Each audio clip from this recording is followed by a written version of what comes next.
basically, this is kind of what I do every week on my Patreon, but I thought I would go live and take some questions, give a little bit of a lesson, and just kind of hang out and write some music as well. Part of the reason I'm coming on here today, part of the lesson idea that I had was I wanted to talk to you about the importance of writing music and just give like a little talk about it and then do some writing together and give you some tips for how to get started if you've never written anything before. Yeah, I kind of feel like I'm preaching the gospel of writing music. So why bother writing music? Why not just learn songs your whole life? Well, if you think of, all your various guitar goals, I don't know what your goals are, but most people tend to want to learn some songs, tend to want to figure stuff out by ear, tend to want to be able to jam with people, and tend to want to be able to like learn quickly and figure out how to play with other people, stuff like that. And in order to do most of those things, you have to really understand how music theory works. And music theory is just kind of a way to talk about music. It's not too crazy.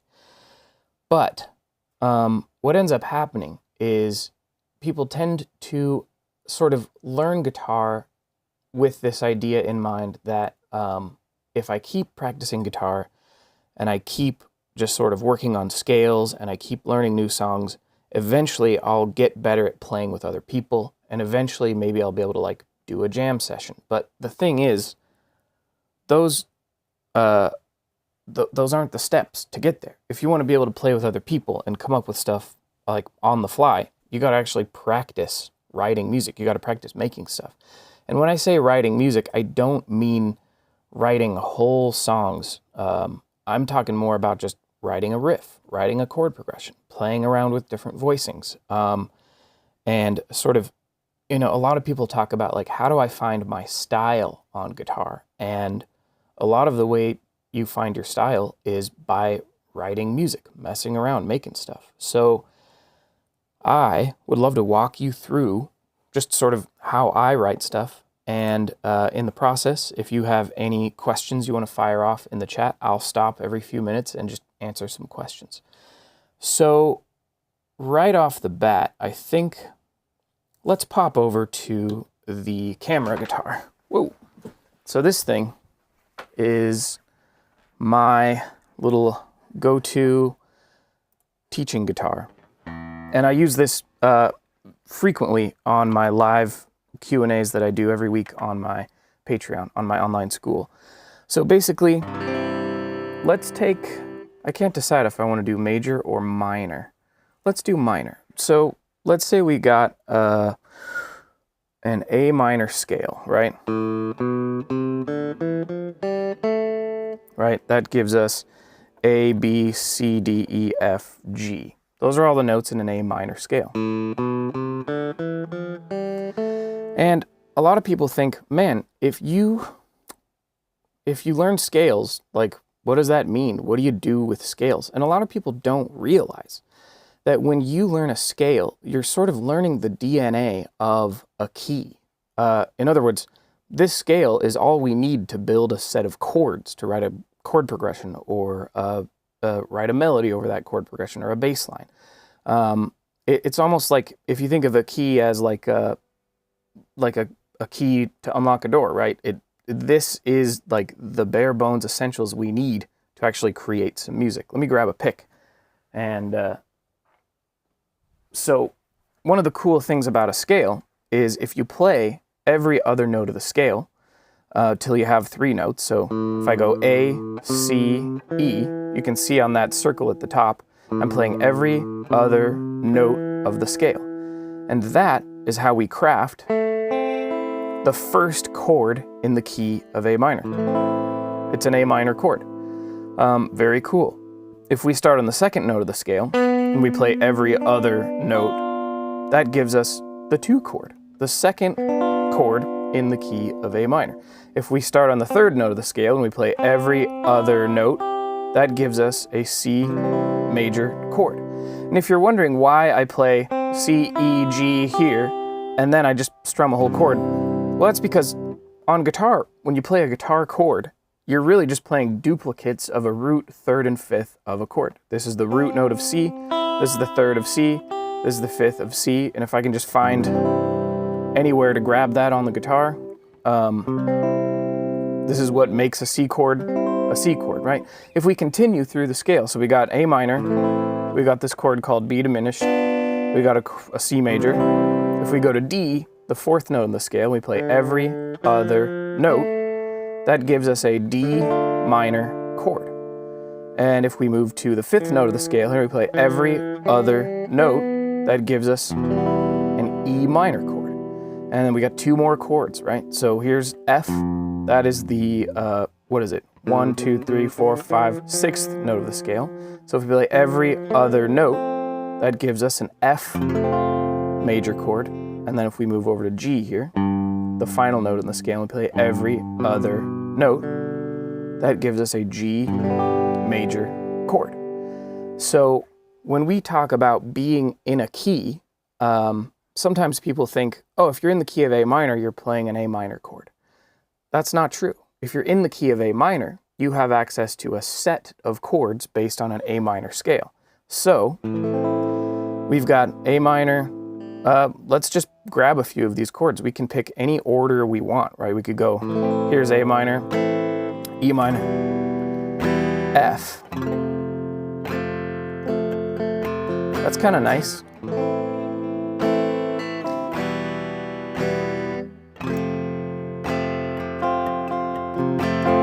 Pretty cool, huh? So this is how you set up a key, and then build a chord progression from it. We could keep going here. Let's make, I'll play something with my fingers and we can go.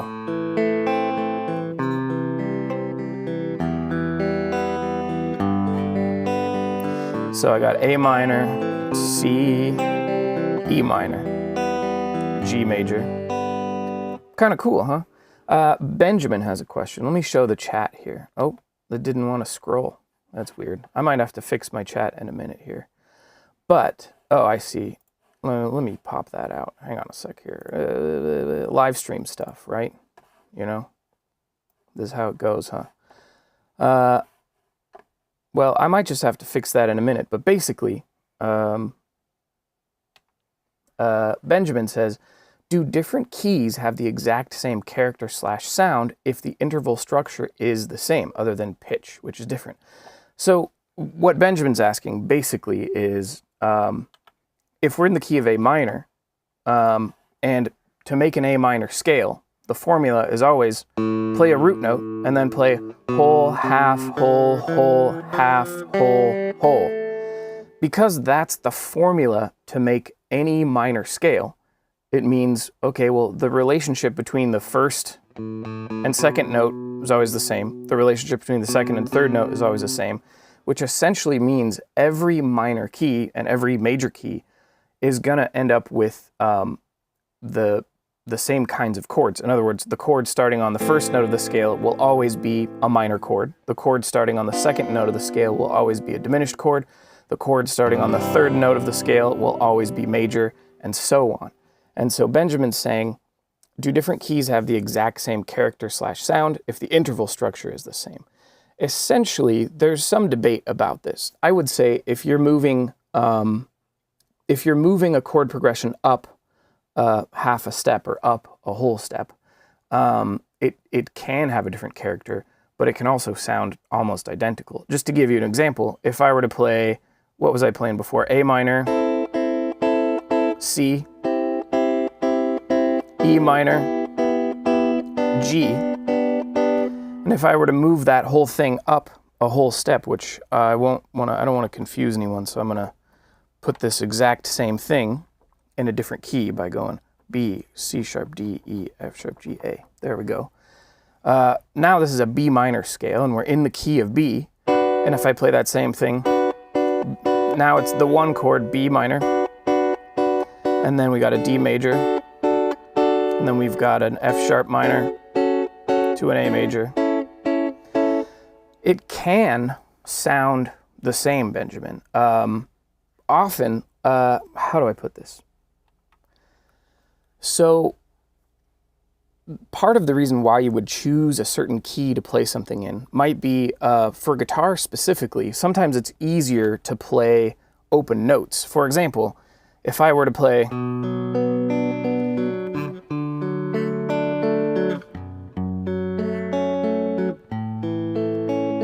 That's really hard to play with all that funky barring, but if I just put that same thing back in the key of A minor, A, B, C, D, E, F, G, now I can take advantage of open notes.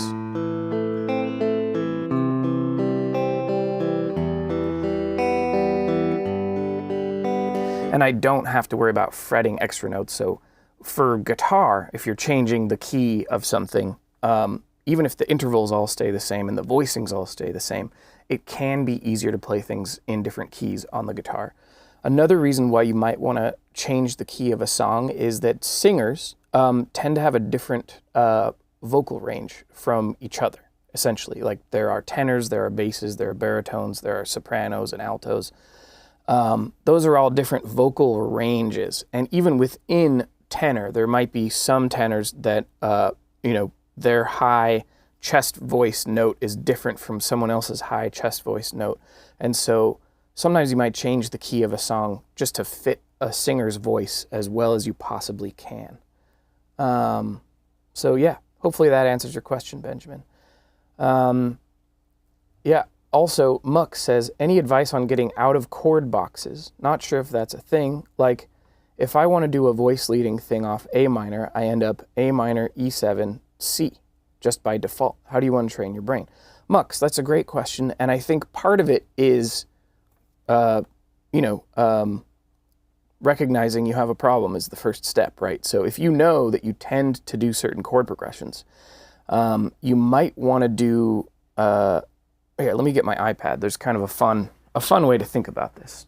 Basically, I'm over here now, hi. If I set up a sort of writing practice for myself with, here's what you want to think about. You have sort of like intuitive writing, and my iPad looks like it's on like a 3-second delay. That's kind of fun. Also, this font's too big. You can't really read what I'm saying. That's intuitive writing. And then over here we have deliberate writing. Kind of what I mean by this is intuitive writing means just like flow, not thinking, right? Just vibes. And this can be a really powerful sort of place to write for.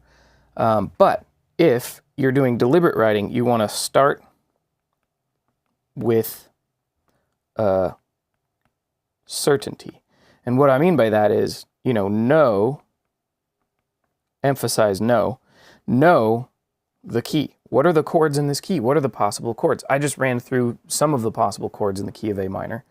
But then, if you start with that certainty and you know the key and you work from there, this is a very deliberate form of writing that is not as fun, but it is going to really force you to be more critical about what you're writing, and then bounce back to this intuitive writing.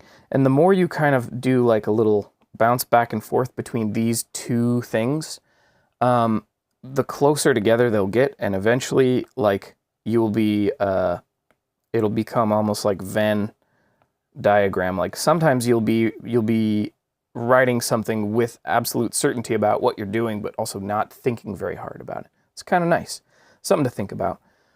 Anyhow, writing, while we're on this sort of topic, there's also this myth that I want to dispel that is like, some people either have like natural talent or they don't. And I want to talk to the people out there who think they don't have natural talent, because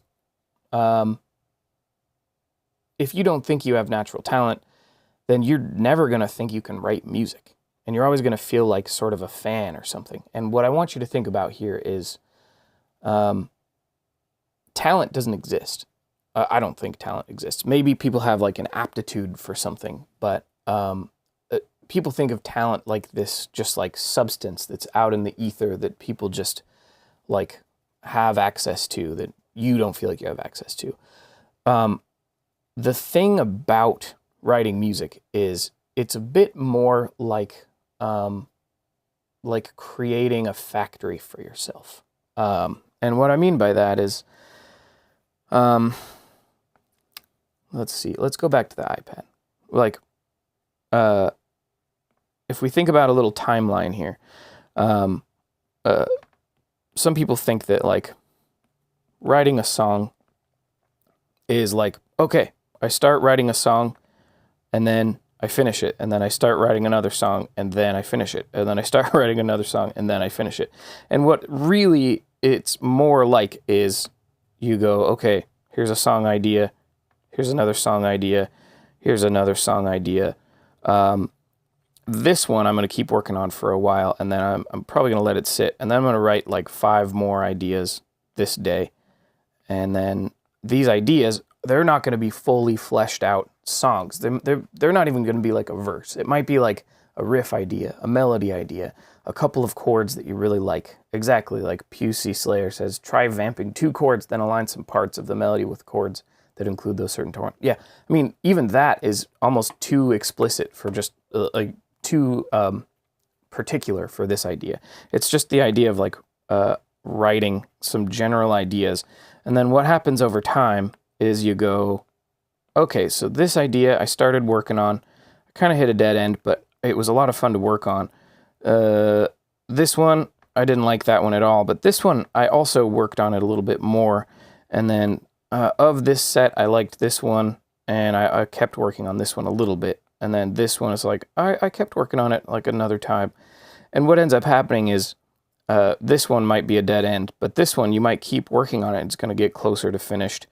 And this one, maybe the same day, wow, that one got closer to finished. And then you might go, like, the idea here is that writing music is a messy process, and you got to start by just practicing creating these raw materials, song stuff. And I'll show you exactly what I'm talking about here.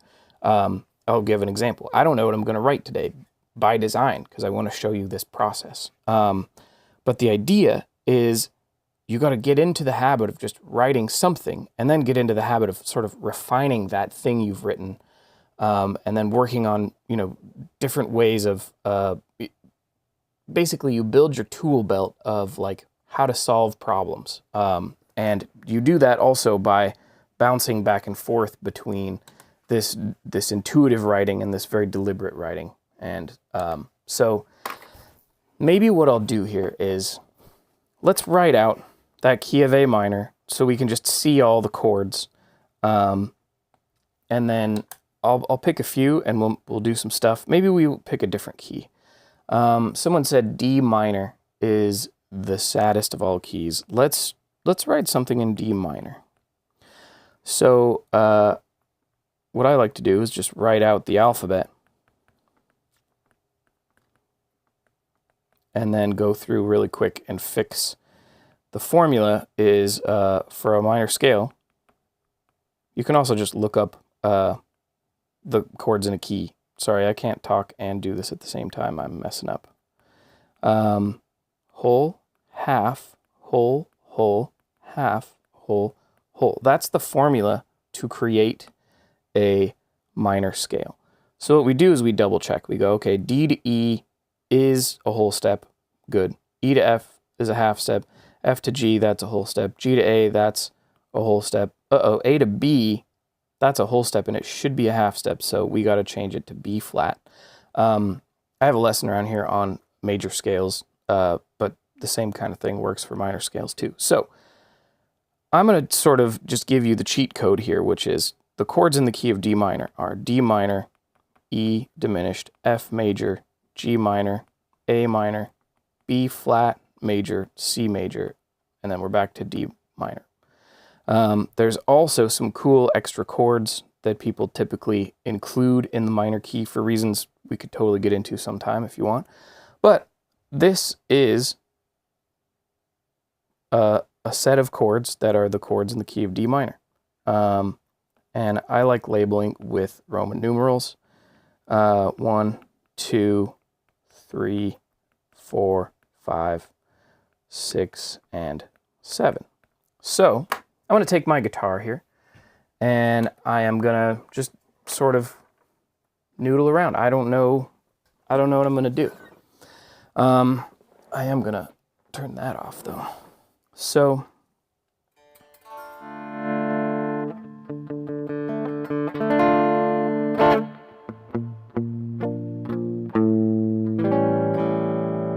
let's see. I'm going to start by what's called basically just block chords, which means I'm not going to worry too much about a rhythm yet. I just want to think about chords I like that go together. And so I'm going to go D minor. I like B flat. I like G minor.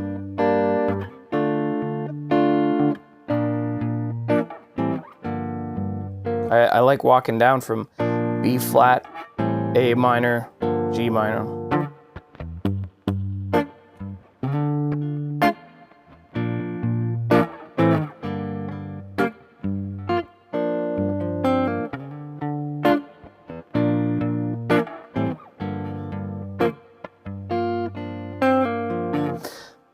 I like that. I think that's a good starting point. So I'm going to graph that, just not even graph. It's more of a grid, really. It's basically, if I count off roughly what I'm doing here, not precise, right? I'm very scribbled here.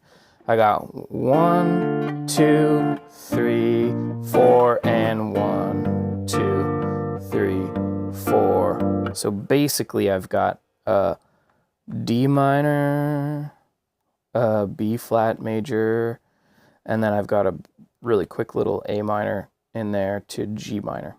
And this is just a little progression I wrote.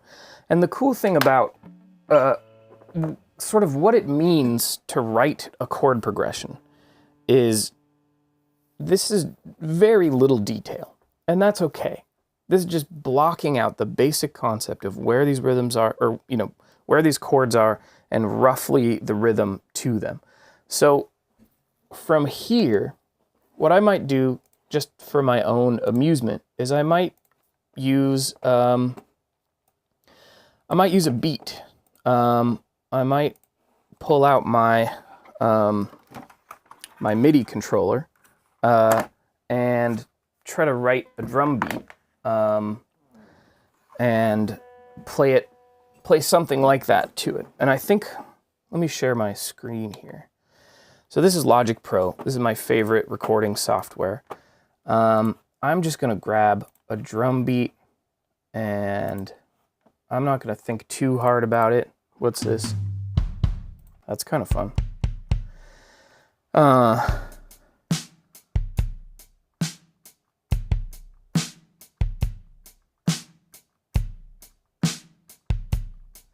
I kind of like that. What do you think? Kind of cool. And now I want to find the right tempo.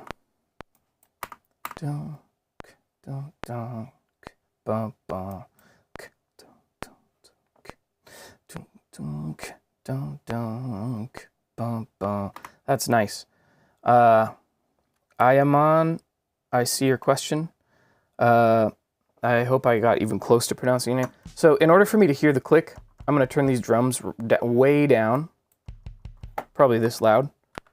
2, 3, 4.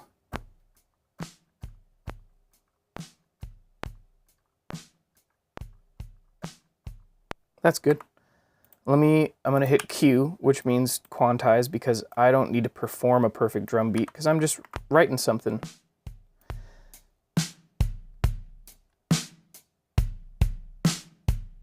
That's kind of nice. Okay. And now I'm going to plug in my guitar and unplug it from where it's plugged in right now. And let's see. I can't decide if I want to finger pick it or if I want to strum it, but I'm not trying to be too critical right now. Just trying to think about let me pick a guitar tone. Also, my interface has a little bit of a buzz right now. I'm still figuring out why, but we'll get there. So Hang on a sec. I'll bring you into my software here. I want to add, I'm going to actually add some EQ first.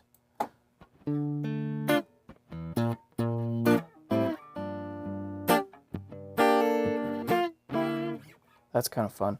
And then I'm going to add a amp designer, something like this.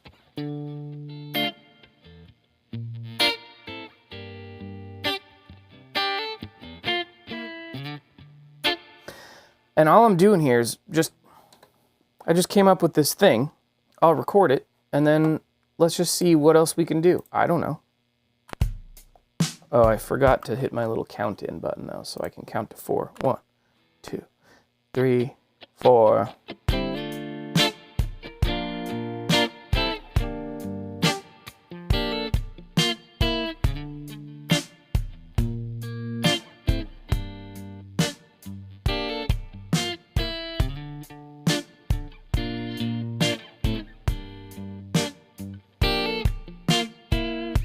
That's kind of fun. Let's listen back. Let's see how that feels. And let's see.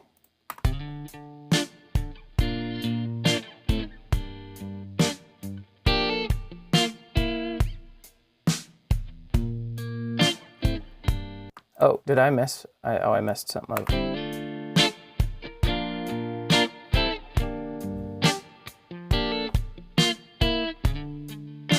So what I did here was I did 3 takes. I kind of like the second and third one. And it doesn't have to be perfect. Let me get all this extra stuff out of the way.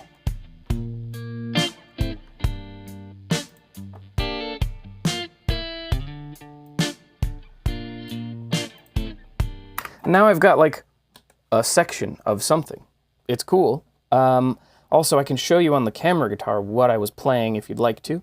And I'm going to stop answer a few questions here real quick. Let me just make sure that I have the right... this is going to look weird for a second, but I want to be able to show the questions here with... so just bear with me here. Let's see. There you are. That should work. Okay, hi, I'm back. And now, there we go. Chat questions are showing up. So let's see, we got a couple questions here. Hello, Scott. I would love to know how to stop sounding the same. I feel that my music, solos, and rhythm always feel the same regardless of the genre I play. So, good question. There's 2 big things to think about here. One is we are, let me turn a buzz off here. We are kind of novelty-seeking machines here. And what I mean by that is, you know, we want to find things that are really novel, really interesting, really exciting to us. And for some reason, sometimes when you learn to write music, your own music is always going to feel a little less novel to you than it might be to someone else. So something to think about is Iman, I don't know if I'm saying your name right, but if you feel like your solos, your rhythm, regardless of genre, is always sounding the same, just keep in mind that it might not sound that way to other people, and that as you're developing your own style, you know, it may not always be the most exciting thing in the world to you to hear yourself playing.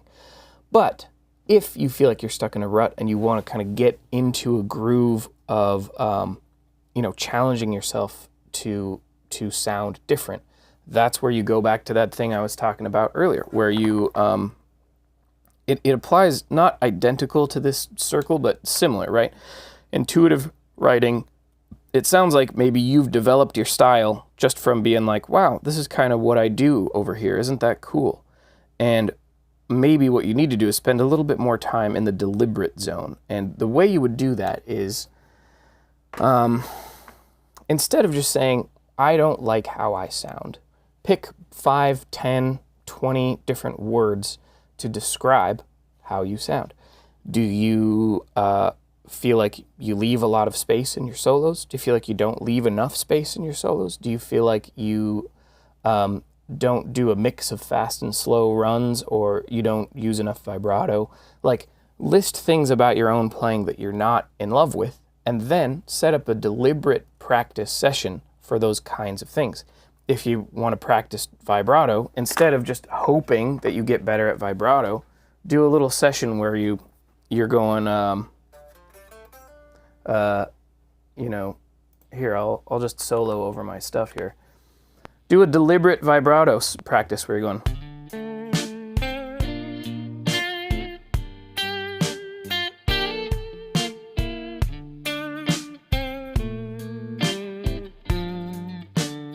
Right, I'm just practicing vibrato.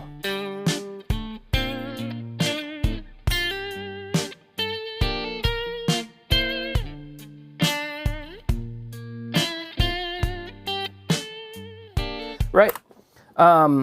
I want a more interesting tone for that, but that's the idea.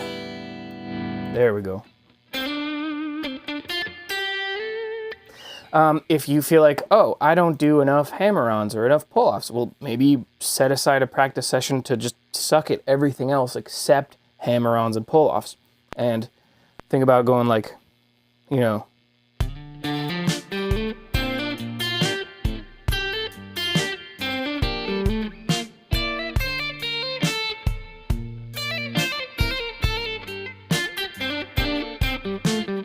right?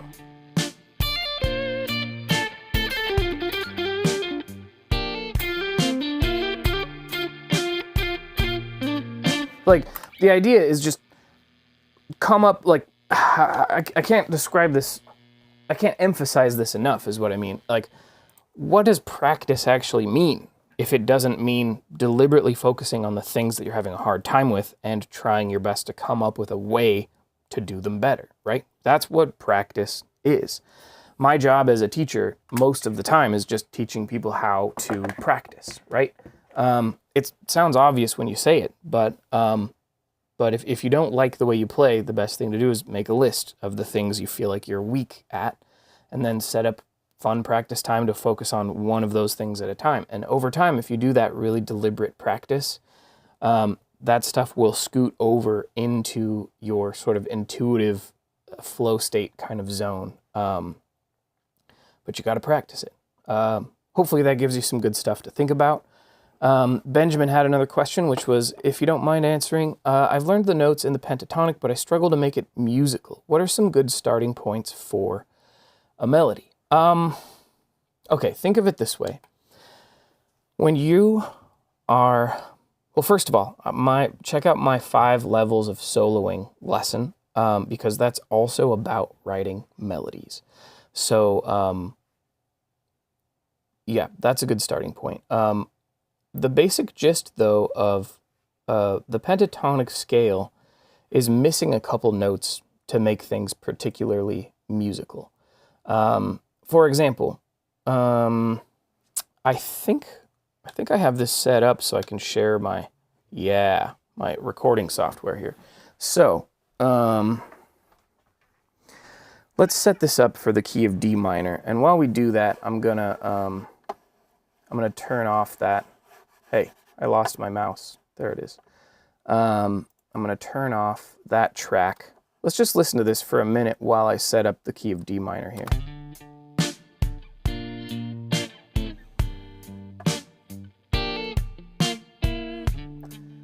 And I'm also just double checking some stuff real quick here, making sure everything's working. Although I did lose the chat. Where'd it go? There we go. Okay, so what I want to do here is let's set up the key of D minor. And in order to do that, I gotta switch some stuff here. So here's D, D, E, F, G, A, B flat, C. So let's scoot up to let's scoot up to the 5th fret.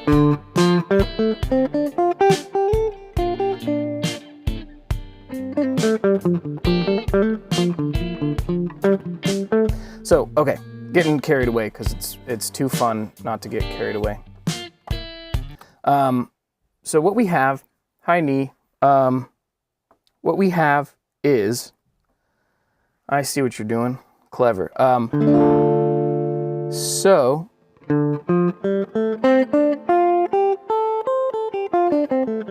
this is a basic D minor triad, and then we got to add a G and a C in here. Where am I going? Like this, and now we have.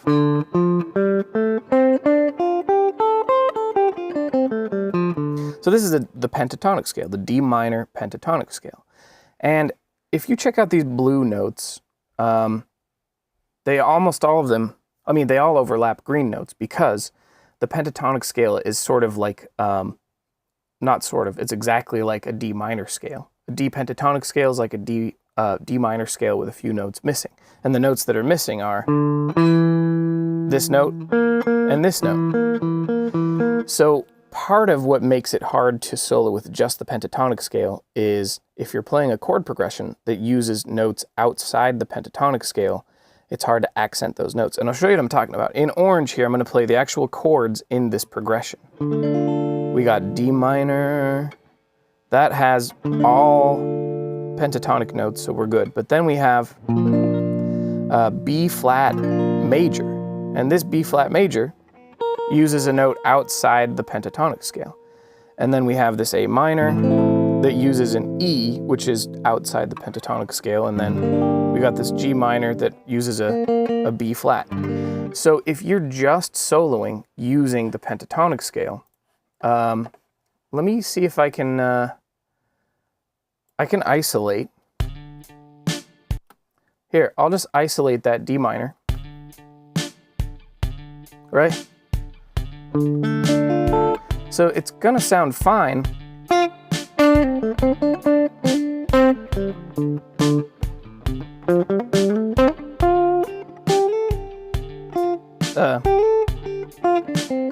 Right, it's gonna sound fine, but then if we go over to this B flat major,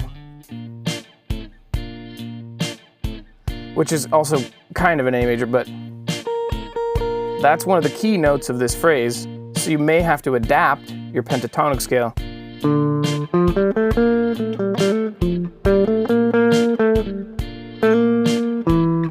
Right? You might have to add some notes in there. And then if we go to the G minor, well, that's down here. You could also play it like this. And that B flat note is not in the pentatonic scale. So if you're just playing pentatonic over this chord,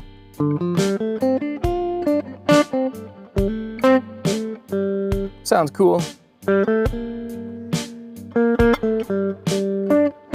But if you want to really accent notes in the chord, you're going to have to reach outside the pentatonic scale. So, Squidward, you're welcome.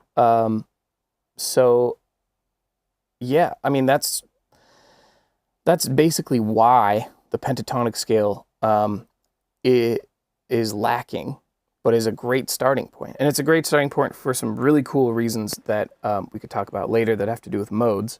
But first, Jordan had a question. And Jordan, your question is, how do you know when to use hammer-ons, pull-offs, and bends? Your question is a little bit like asking, what colors should I use to paint a painting? And it's like, well, what do you want to paint? What do you want to do a still life? Do you want to do a city scene? Do you want to do a portrait? Like, you got to have a goal in mind, right? And so there's no really rules about when you should or shouldn't use hammer-ons or pull-offs. They usually they can make a phrase flow a little bit better, but you can also use them for sort of some exaggerated. How do I put this? I'll show you what I'm talking about.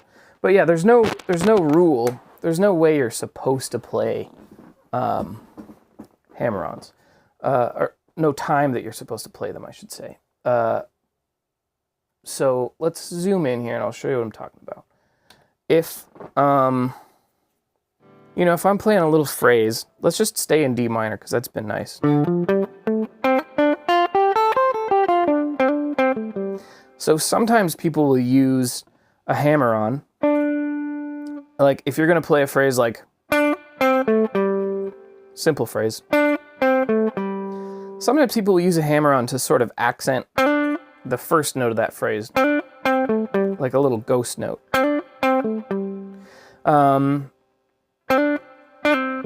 And sometimes people use a pull-off to accent a note too, so.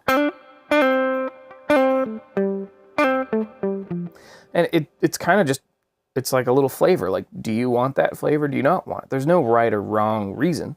There are pull-offs and bends that fit better with the music. You don't want to just you don't want to just pull off to a random note if you're going. What? That could be a weird note. Or you don't want to pull off to an open note either. Ugh, right?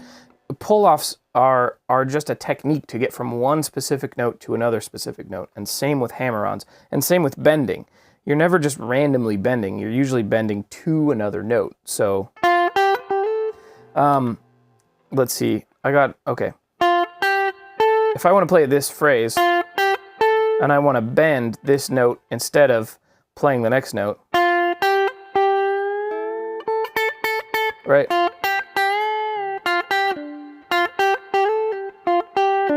It's a preference thing, but you're always bending to a specific note. It's never just a random bend, right?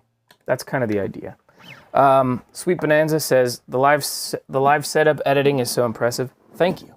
I've been working on it for years over on Patreon. I'm about to do my 188th weekly live Q&A. If you saw the intro to this video, this is the setup I use exactly on Patreon. So sorry I'm not doing a weekly live Q&A on YouTube right now, but I might do something. Ron said, could you teach spread triads? I don't know what that is, but it could be this idea of like open chords, open voicings versus closed voicings. Let's pop back over to the camera guitar here, and since we were already in the key of D minor, let's just stay there and let's focus on a specific chord like D minor in pink here. So there's music theory on paper, and then there's the reality of each individual instrument. For example, guitar, you can play multiple notes at the same time, right? On a trumpet, you can't play multiple notes at the same time, so you have to play them one at a time. Well, guitar has this other weird thing, and that is you got multiple places to play literally the same note on the guitar. And so you come up with this problem of like, how do I figure out like what is the correct D minor to play? Everyone usually starts by learning open position chords like this. You know, this is the basic D minor most people learn. I don't actually like the pink for this, so I'm going to switch to blue so that it's easier to see. There we go, right? Easier to see. So the only reason this chord is a D minor chord is because you're grabbing a D, an F, and an A, at least one of each, right?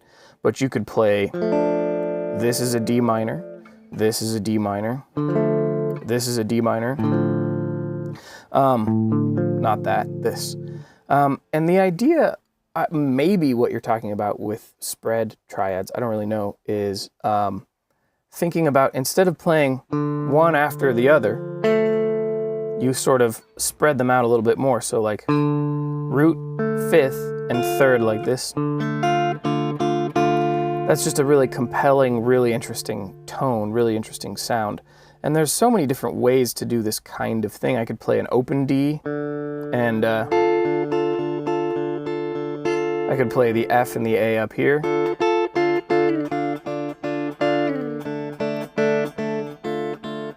It's really just about picking voicings that you like that fit a particular song. For example, that chord progression we came up with earlier, which I might as well just put us back in the key so you can see exactly what I'm talking about here. So let's see, we got D, and then we got D, E, F, G, A, B flat, and C. And also I'll clear the blue notes here. There we go. So that progression we were playing earlier, D minor, B flat major, A minor, G minor. We could spread those triads out and do something like,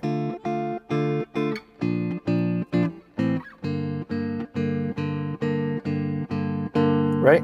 That's a really interesting sound.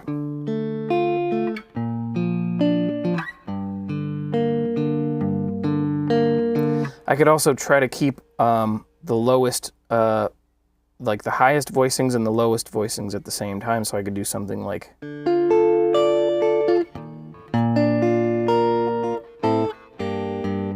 where I'm just like trying to separate that bass note from those high notes, right?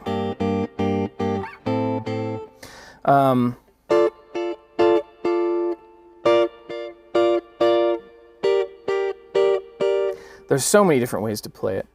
If I was playing with a bass player, I might play those voicings up here to play, what am I playing? D minor, B flat major, G minor, except I forgot to play the A minor, so.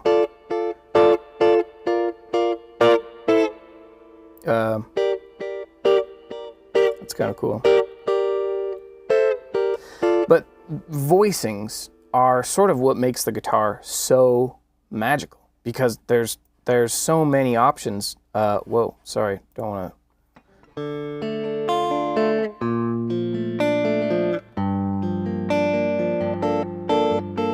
Right.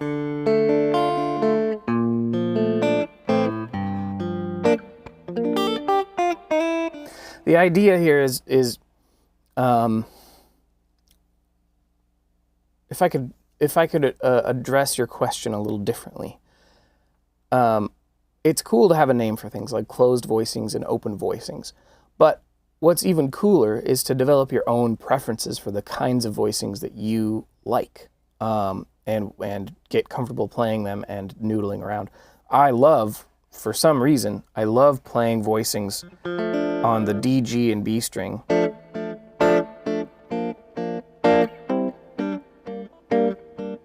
I don't know why.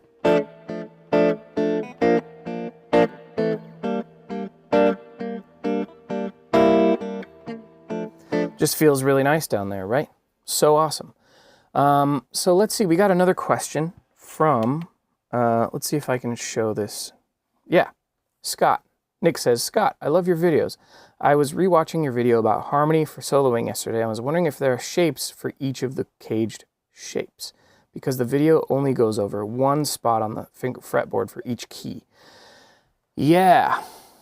So this is a big topic. First of all, I recommend checking out my Patreon. I have a series called Caged Soloing, where I talk about sort of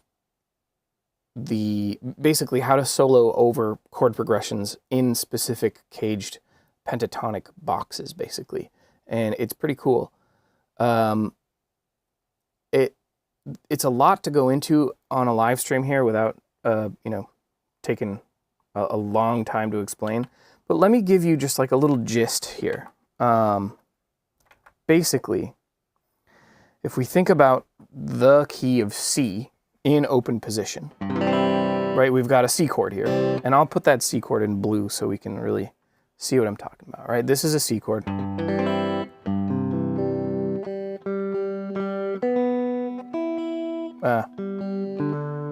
Something's bugging me. Oh well. So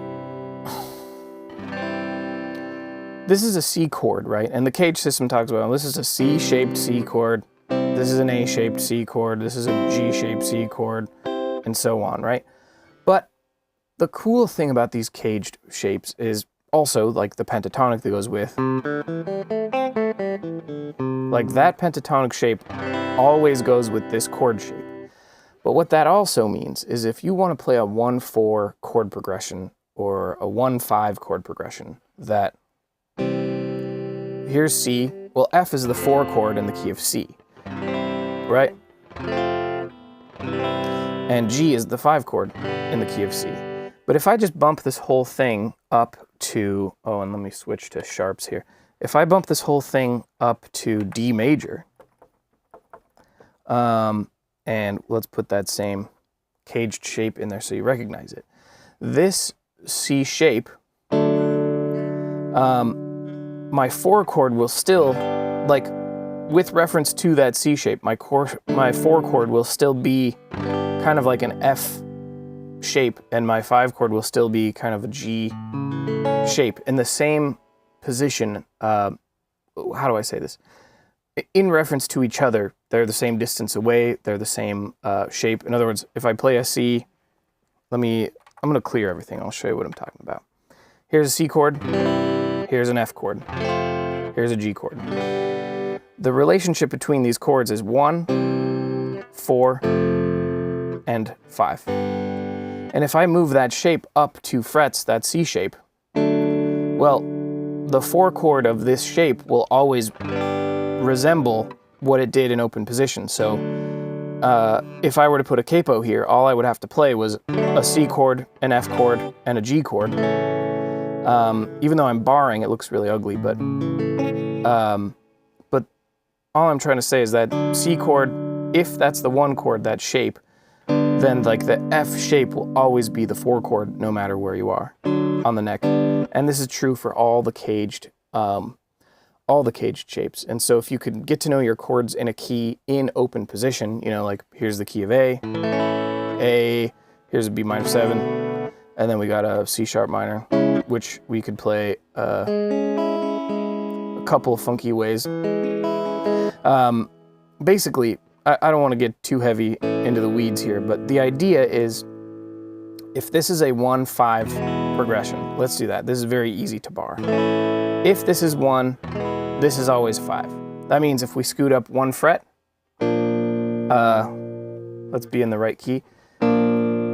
If I'm in the key of B flat, then this, whatever this shape is, this shape will always be the 5 chord. If I'm in the key of B major, if this is the 1 chord, this A shape, this shape will always be the 5 chord. If I'm in the key of C, using the A shape, if this is the 1 chord, whatever this is will be the 5 chord, just like by definition.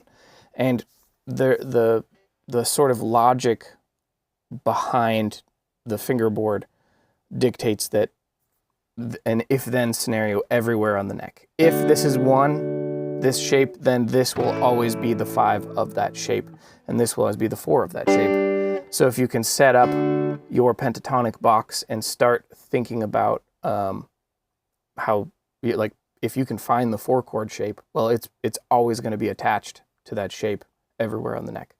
But like I said, this is a huge topic. I did a whole series on it on my Patreon for a reason, because it takes a lot of explaining. So yeah, I'm gonna sit down at my desk over here again, and how are we doing on time? Let's see here. Okay. I forgot how long I planned on going today, but we'll keep going for a little bit here. Then I got to go home and feed my dog. So let's see who's asking a question here. Elise says, when practicing, how much should a player focus on muscle memory, such as what position goes after another, or pay more attention consciously on what notes should be played? Elise, I got a question. Oh, Drip, I missed your question. I'll get back to it. So, when practicing, how much should a player focus on muscle memory, such as what position goes after another, or pay more attention consciously on what notes should be played? So, think of it like this. If you are going to the gym without a goal, and you ask someone, what should I do at the gym? Well, there isn't really an answer to that question unless you have a specific goal, right? And when it comes to guitar, I really encourage people to be not just goal oriented, but to actually set a goal in mind that answers the questions of what should I practice? Because no one should just be practicing for the sake of practicing. You should always be practicing with respect to a goal that you're working on. For me, I want to write music better, and I want to get better and better at writing new things. That's like my main priority. And so I practice writing new things, and then I take notes on how I could do better. And then I practice what helps me get better at that specific thing. And I don't really care about much else, if that makes sense. So let me see if I can align the chat a little bit better. There we go. So if you're just starting out, Elise, you definitely should be focusing on muscle memory, but not so much what position goes after another as much as how quickly can I get my fingers to a certain place, right? Switching chords is the hardest thing to learn. And then also sort of aligning your pick with your fingers and starting to play scales. That's the hardest stuff. Once you get the hang of that, I would focus on like learning a song or learning a riff or learning a solo. And if that gets hard, focus on why it's hard. And then there's your practice. I guess what I'm trying to say is, when practicing, how much should a player focus on muscle memory or pay more attention consciously on what notes should be played? Essentially, it depends on the situation, and it depends on what you're struggling with, and it depends on your goals. So I can't really answer that question. Hopefully that makes sense why I can't really answer that question. It's just, it's a hard, my brain is a little bit fried right now, just thinking about how to give you a good answer. But essentially, at least if you have a follow-up question, if you have a specific goal in mind, tell me what that goal is, and I'll be able to help you figure out what to practice a little bit better. So let's see. Did I miss a question? Oh, Drip says, I missed your question. Sorry. What are a couple of key things that have helped you grow out of the intermediate stage of guitar? Also, what are modes? Thank you. So, things that helped me get out of the intermediate stage of guitar is realizing that there is no intermediate stage because there's no comparing yourself to other musicians, because music is art, and making art is an inherently personal, sort of not private, but it's an inherently personal thing. And it's private in the sense that your goals are inward. You're challenging yourself. You're trying to be a better X, Y, or Z, not better than someone else, but just better at whatever you're doing internally. And so what I sort of realized is, if I focus on the things that I like, that are exciting to me about music, which tends to be just making music, making music with other people. I've written with my band Hot Bodies in Motion, and with Annie J, and I've written with a bunch of people, but those are some recent ones. But part of what got me out of the intermediate, I actually have a whole live stream called "How to Get Out of the Intermediate Slump." You should check it out. But the idea is, writing is the way out of the intermediate slump, because guitar is not a class that you're going to pass or fail at school. You're not going to get a grade.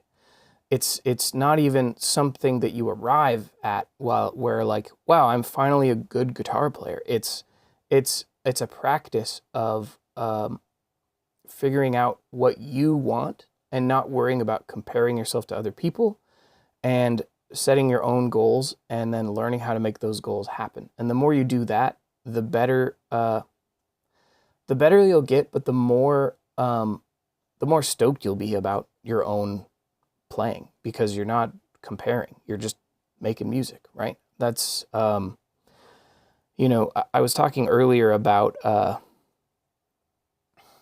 talent and how I don't think talent exists. And I feel like talent is a very comparison-y type of thing. And I think shows like The Voice that make it sort of a competition do a real disservice to what art is, because art isn't a competition. It can't be. It's about you learning to express yourself over time. And if that sounds scary to you, you might not ever be a good musician, because all good musicians have learned how to express themselves through a lot of practice. And to me, this is why I'm preaching, like, learn to write music, make music. That gives you like intrinsic motivation to practice, because like it's, you get to a point where like you write something that you can't play, but you can almost play it, and you go, oh my gosh, I really like this thing that I came up with, and I like the challenge of I can't play something I came up with.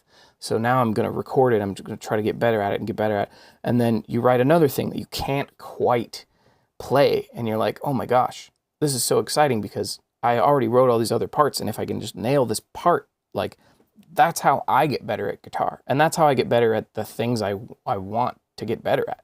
I'm not doing random drills. I'm not practicing solos every day. I am trying to do what I want to do, which is write music. And then when I get stuck, that is a moment for me to reflect on what I could practice to get better at that specific thing. I don't want to get better at everything on guitar, because what a waste of time if I'm better at something that I don't like doing or that I don't use, right? And so let me say this another way. A lot of people start with, I want to get better at guitar.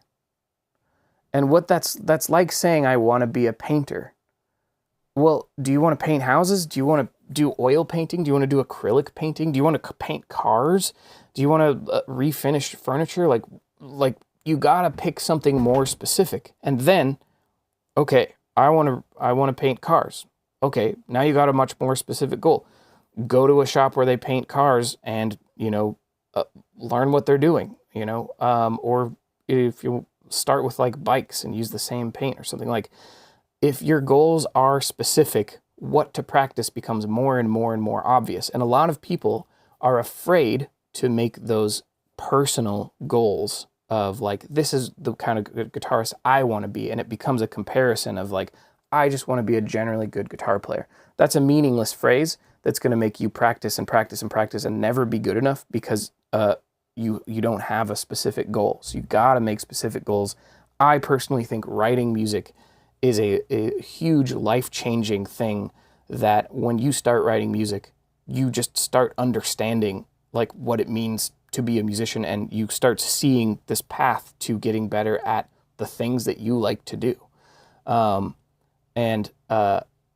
This is why you should join my Patreon if you want to learn how to actually make music. And I don't mean write songs. I just mean like get better at being a rhythm guitar player. Like, come up with a rhythm part you've never played before and it's really exciting. Or come up with a lead line that is like kind of hard to play but really fun. Or learn to play with other people. Write bass lines. Right? Like, writing music is just so fun and so inspiring. And I just want to like spread the love of writing to everyone. I want to like shake guitarists and say, make specific goals and practice making music, and making music becomes like an intrinsic goal. Anyways, sorry, I'm very passionate about this. Learn to write music. So we got another question from Tanmay. Says, any tips for phrasing without sounding like a singer all the time? Sometimes I feel like all I play are melodies. Yeah, I mean, there's nothing wrong with that, but again, I would say describe specifically the things you don't like about your own playing. Is it that my phrases don't have any like quick licks in them, or is it my phrases all feel similar? if I turn this little track back on, am I even plugged in? I'm not plugged in. I'll use this. It'll be fine. So if we think about this track, generally what people mean when they say they sound like a singer or something is it might be like, oh, I don't want to record, I just want to play, right? Generally what people mean when they say they sound like a singer is that they're going,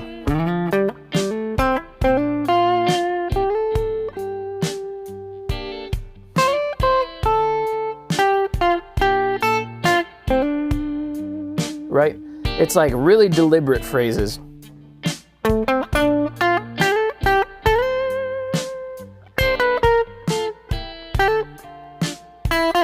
Right? And part of what you can think about here is melodic phrases are so potent that you can almost like you can almost think of your phrases as like a group of people, and one of them is the one giving the really specific, detailed things, and another one is kind of like a hype man going like, yeah, I totally know what you mean. And so, you know, a hype man phrase might be like, or like not as, like, if you try, like all these phrases I was playing,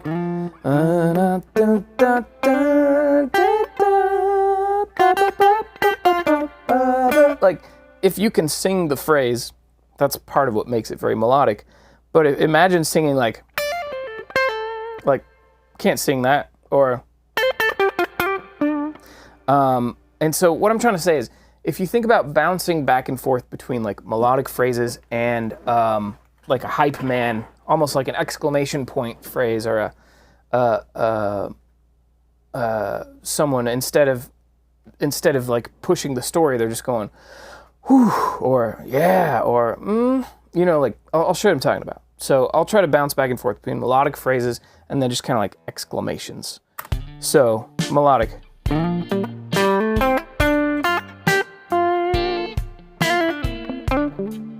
That was just like a little exclamation, and that was too fancy. Right. Another thing you could think about is low voicings and high voicings. You could kind of do a little call and response-y type thing where you're going,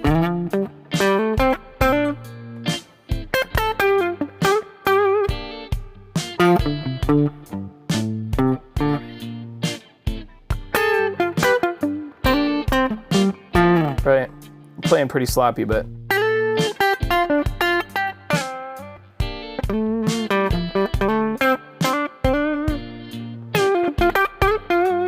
right, and it's like bouncing between a low and a high octave like that, or I mean, kind of octave, kind of position, can kind of create two voices. You know, if you're not a super strong, fast player, you can still do that by doing something like, you know, melodic, and then just going. That can also be an exclamation, right?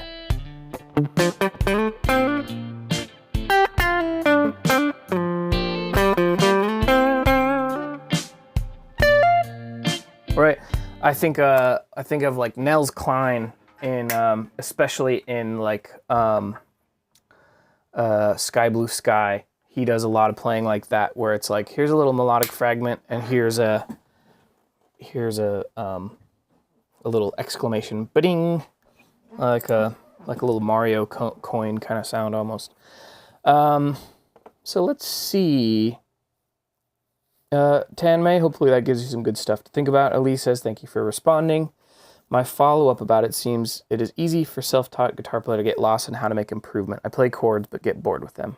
And I agree with setting up goals, good, but for me, what's the next goal becomes puzzling because I don't have a fuller picture of guitar learning as a teacher. So, Elise, I guess what I want to say is there is nothing that you ought to learn on guitar. And setting a specific goal, like it could even be like, I want to learn 10 Taylor Swift songs or 10 Eagles songs or whatever. like that could be a great goal that would focus your technique, that would focus in on just something more specific about, rather than just, I want to get better at technique. Everything you do has got to be toward a specific goal. And so you can change your goals too, but setting a specific goal for now, maybe for the next 6 months, I don't know everything there is to know about guitar. I don't even know what I'm missing, and I don't care, because my goal is to just play what I want to play. And so set your goals, and they could be small goals. Just make sure they're specific. Otherwise you'll get lost. Another way to think about that is like, if you just casually compile a list of like what you think it means to be a good guitar player, you're going to sort of casually end up making a list of like 10 different professional guitar players, like hard-earned like technical skills, and you're going to feel like a failure for not being able to emulate like all your favorite guitarists, but you can't. And that's okay. And this is why it's more important to focus on what you like, what you're passionate about, and making goals that, if you try to achieve those goals, you'll discover what techniques what technique you got to work on pretty quickly. So, Squidward says, do you recommend any exercises to help improve speed? Yeah, generally speaking, if you keep a sort of like a journal, basically, where you think about, let's go over here. You could call it a BPM journal. And the idea here is you have 3 categories of whether it's like a scale or a song or whatever, but it's got to be the same thing. And you say, what speed is this easy for me? What speed is this doable usually? And then what speed is this like barely do it sometimes? And the idea is, if let's just say it's really easy for you to play something at 100 BPM, and then at something popped up. And then let's say 130 BPM is like, I can't get it every single time, but I can get it a lot of the time. And then let's say, there we go. And then let's say 150 BPM is like, I get lucky if I could do it, like, if I can do it 1 out of 5 or 1 out of 10 times, but I can still try to do it at that speed. And if you keep track like this, it's very important to be able to play something that you want to play fast. It's very important to be able to play that thing at a very slow speed so that your brain has time to go, this finger goes here, this hammer on with this finger pulls back to this finger.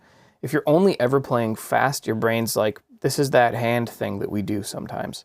But when you slow it down, that gives your brain a chance to really map out specifically like what is happening to what. And that is, yeah, that's what I recommend. So, you might find, okay, now it's easy at 110, and now it's doable usually at 137, and then one couple times I was able to get up to 160, and gradually, if you just keep track and you kind of keep bouncing between each of these speeds, work it really slow, work it at the usually doable speed, and then just try it at the fast speed, kind of bounce between those 3. That can really help you get your speed up.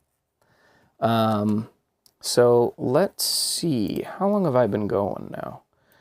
Whoa, I gotta check something here. I've been going for a long time.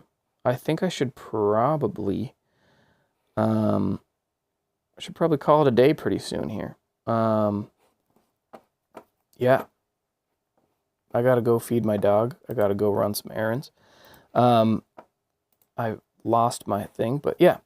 So Tanmay says, thanks for responding. I also have a goal to come up with 16th notes and rarely 32nd note phrases when improvising. When I practice, it seems easy, but at the heat of the moment, they never come. This is, this is where if I if I go back to this little thing I was talking about earlier, there's sort of intuitive mode and then deliberate mode. And it sounds like, I'm just going to redo this because why not? Basically, flow state mode, you can say. You're not really trying, you're just doing. And then over here you have practice mode, which is thinking, planning,